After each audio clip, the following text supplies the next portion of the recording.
Hello दोस्तों, मैं जयकांत सैनी स्वागत करता हूं आपके अपने चैनल भारत IQ में। हम डिस्कस करें राजस्थान पत्रिका न्यूज़पेपर जयपुर एडिशन 29 दिसंबर। तो बने रहिए इस वीडियो में अंत तक। This lot to know and lot to discuss. तो आई शो करते हैं आज का डिस्कशन। पेज नंबर में बात की जा रही है, ये बात की जा रही है कि भारत में इलेक्ट्रॉनिक वाहन जो बाजार है वो बहुत ही तेज़ी से बढ़ने का अनुमान है। ये बताया भी गया है कि नीति आयोग का महत्वाकांक्षी लक्ष्य है 2030 का। यहाँ बताया गया है कि 2030 तक सभी वाणिज्यिक कारों को 70%, निजी कारों का 30%, बसों का 40%, दोपहिया तिपहिया वाहनों का 80% बिक्री कौन सी होगी? इलेक्ट्रॉनिक व्हीकल्स की होगी। तो ये ऐसा बताया गया है नीति आयोग के द्वारा भी। इसका लक्ष्य है 2030 का, क्योंकि एनवायरनमेंट को लेकर के भी काफ़ी सारी जो प्रॉब्लम्स हैं उनको भी डील कर सकेंगे, इसीलिए इतना ज़्यादा फोकस किया जा रहा है इलेक्ट्रिक व्हीकल्स के ऊपर। तो ये सारे कुछ घटनाक्रम है। इसके अलावा यहाँ पर एक बहुत ही फेमस कंपनी है जिसका नाम है टेस्ला। टेस्ला कार बनाती है, कई सारी चीज़ें बनाती है टेस्ला, कार नहीं एक्चुअली। तो इलेक्ट्रिक कार के लिए बहुत ही फेमस है टेस्ला कंपनी। इसके जो ओनर है इनका नाम है इलॉन मस्क। तो इलॉन मस्क बहुत ही फेमस पर्सनैलिटी है। इनके बारे में आपको पता होना चाहिए कि टेस्ला कंपनी के जो ओनर है उनका नाम क्या है। तो ये आप देख सकते हैं, ये पिक्चर है इलॉन मस्क की। ये जाने जाते हैं इस प्रकार की चीज़ों को इनोवेशन करने के लिए दुनिया के अंदर। तो ये भी इनकी भी निगाह है भारत के ऊपर कि किस प्रकार से इन चीज़ों को ज़्यादा से ज़्यादा बढ़ाया जाए भारत के अंदर, क्या क्या नए इंप्रूवमेंट किए जाएँ इलेक्ट्रिक वाहन को लेकर के। तो ये सारी कुछ चीज़ें हैं। तो आप देख सकते हैं कुछ डेटा भी है यहाँ पर कि वर्तमान में भारत में कितने इलेक्ट्रिक वाहन हैं, इलेक्ट्रिक जो व्हीकल हैं वो रजिस्टर्ड हैं। यहाँ पे हैं 5 लाख अभी तक रजिस्टर्ड हो चुके हैं इलेक्ट्रिक जो व्हीकल हैं, मतलब जो खरीदे गए हैं। तो इस प्रकार का कुछ डेटा है यहाँ पर, देखते हैं आगे। पेज नंबर में बात की जा रही है, ब्रिटेन के स्ट्रेन को लेकर के 31 जनवरी तक बढ़ाई गई हैं कोरोना गाइडलाइंस। तो कोरोना गाइडलाइंस बढ़ा दी गई हैं। इसके अलावा यहाँ पर बच्चों के लिए एक निमोसिल वैक्सीन डेवलप की है। ये किसने डेवलप की है देख लेते हैं। तो सीरम इंस्टीट्यूट बहुत ही फेमस है।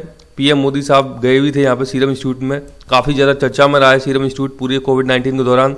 तो यहाँ पर निमोनिया से डील करने के लिए निमोसिल नामक वैक्सीन बनाई गई है। नाम याद रखिएगा, निमोसिल। तो निमोनिया को डील करने के लिए निमोसिल वैक्सीन बनाई गई है। तो ये लॉन्च हो गई है, इसे ग्रीन सिग्नल भी मिल गया है। तो ये यूज़ के लिए अभी आ जाएगी मार्केट में निमोसिल वैक्सीन निमोनिया के लिए। निमोनिया को कोरोना के गंभीर लक्षणों में से एक भी माना जाता है। मतलब जब कोविड-19 के लक्षण देखे जाते हैं किसी में, निमोनिया भी उसमें शामिल है। यदि किसी को निमोनिया हो रहा है तो ऐसा बोला जा सकता है कि इसको कोविड-19 होने की संभावना है। तो यहाँ पर इसीलिए ये अच्छी खबर है कि निमोनिया को लेकर के वैक्सीन भी डेवलप की गई है।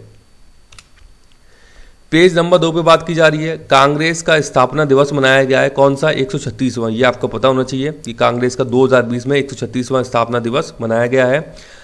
इंडियन नेशनल कांग्रेस यानी कि INC की स्थापना है वो की गई थी 28 दिसंबर 1885 को। ये डेट बहुत ही इंपॉर्टेंट है, याद रखिएगा।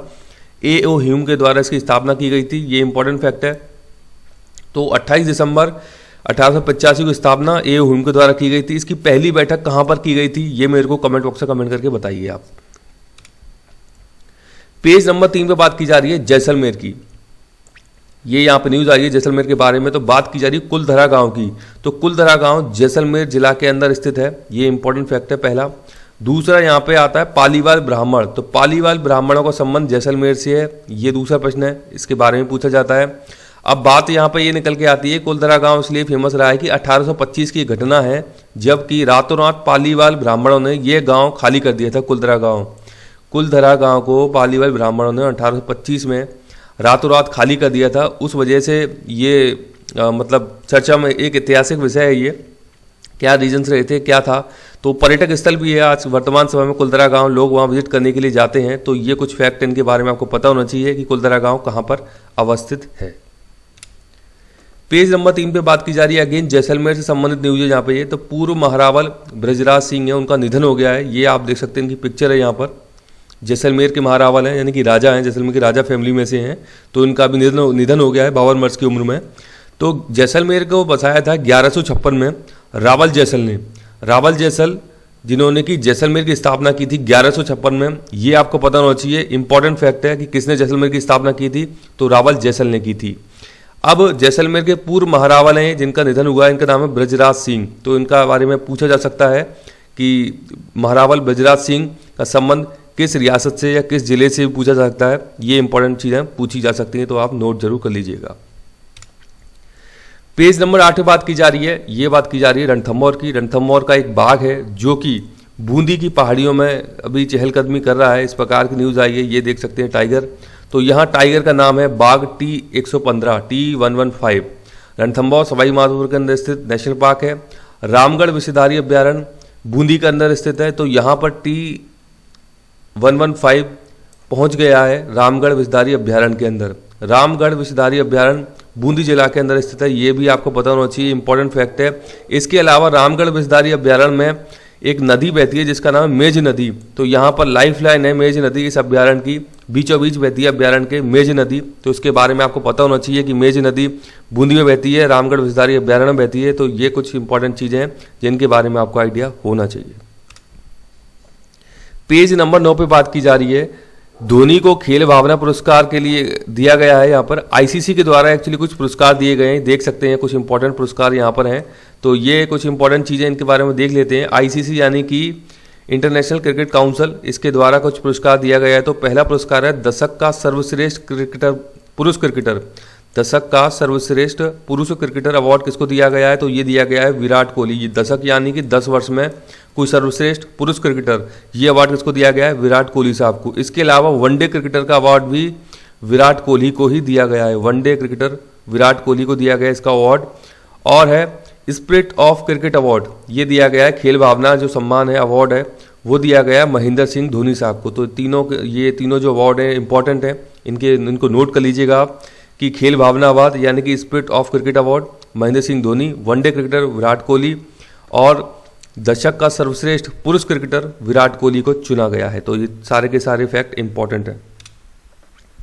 पेज नंबर 10 से बात की जा रही है। ये बात की जा रही है देश में एनसीएमसी की तैयारी, यानी कि सफ़र होगा और आसान। अब एक देश एक यात्रा कार्ड, तो ये यहाँ पे कुछ बातें की गई हैं। एक देश एक यात्रा कार्ड क्या चीज़ है?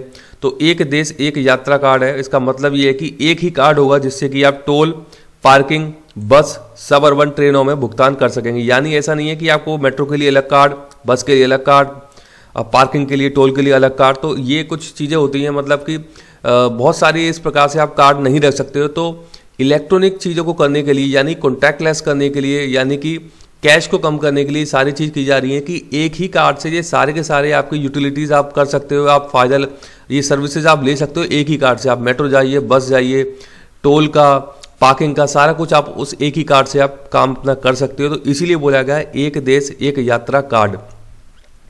तो ये घोषणा की है पीएम मोदी ने ड्राइवरलेस मेट्रो का उद्घाटन किया था, अभी दिल्ली के अंदर किया है इस मेट्रो का उद्घाटन इन्होंने, तब ये बात कही है एक देश एक यात्रा कार्ड की।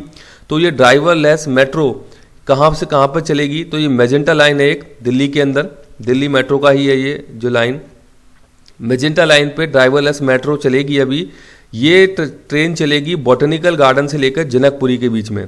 तो ये भी पूछा जा सकता है कि ये ट्रेन कहाँ से कहाँ तक चलेगी? बॉटनिकल गार्डन से लेकर जनकपुरी के बीच चलेगी, मेजेंटा लाइन है ड्राइवरलेस मेट्रो। अब ये ट्रेन जो है वो एक सिस्टम है उस जिसके आधार पर काम करेगी, इसका नाम है communication based train control signal. Communication based train control signal system है, इसके आधार पर ये काम करेगा। तो इस आधार पर ये ड्राइवरलेस मेट्रो ट्रेन चल सकेगी। तो ये कुछ इंपॉर्टेंट चीज़ें इनके बारे में आपको आइडिया होना चाहिए, क्योंकि देश में पहली ट्रेन है ड्राइवरलेस मेट्रो।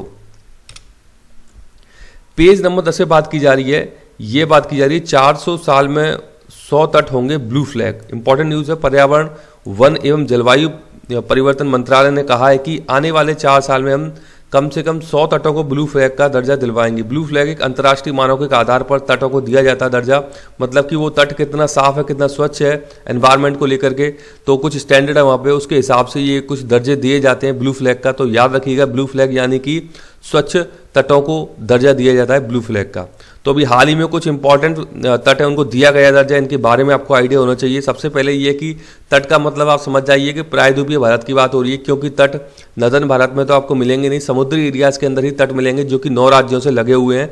तो ये आप अपना ज्योग्राफिकल लोकेशन पर थोड़ा सा जाके देख लीजिए करिए, ताकि आपको चीज़ें आराम से याद हो जाए करेंगी। तो केरल का है काप्पड़, ये एक तट है केरल का काप्पड़। गुजरात का है शिवराजपुर।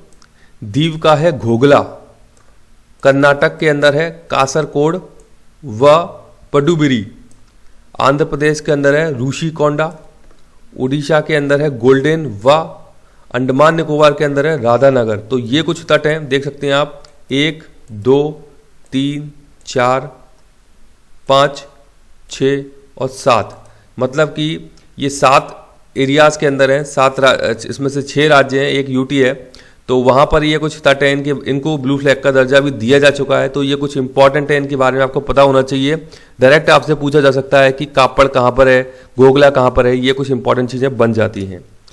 पेज नंबर 10 से बात की जा रही है, ये है राष्ट्रपति जी ने एक वीडियो शेयर किया है, स्वस्थ रहने का संदेश दिया है। अब आप ये देखिए इंपॉर्टेंट फैक्ट इसमें, ये वीडियो कहाँ से शेयर किया है इन्होंने। तो अभी मैं आपको बता के चुका था कि ब्लू फ्लैग का दर्जा दिया गया है कुछ तटों को, तो उसमें से दीव है, मैंने दीव की आपको बात की थी। दीव का एक तट है घोघरा, ये आप देख सकते हैं घोघला तट से ये इन्होंने वीडियो अपना शेयर किया है। कारण क्या है कि घोघला तट को ब्लू फ्लैग का दर्जा दिया गया है, तो वहाँ से ये स्वस्थ रहने का संदेश दे रहे हैं वीडियो के थ्रू। तो घोघला तट दीव के अंदर स्थित है। तो ये इंपॉर्टेंट चीज़ें हो जाती हैं, इनके बारे में आपको जरूर पता होना चाहिए। तो मुझे आशा है कि वीडियो आपको अच्छा लगा होगा। यदि वीडियो अच्छा लगा है तो जल्द से लाइक करें, शेयर करें, सब्सक्राइब करें, ताकि और भी लोग इस वीडियो का फायदा उठा सकें। आप मुझे अपने सुझाव कमेंट बॉक्स में या मुझे ईमेल भी कर सकते हैं। इसी के साथ धन्यवाद, मिलते हैं अगली वीडियो में।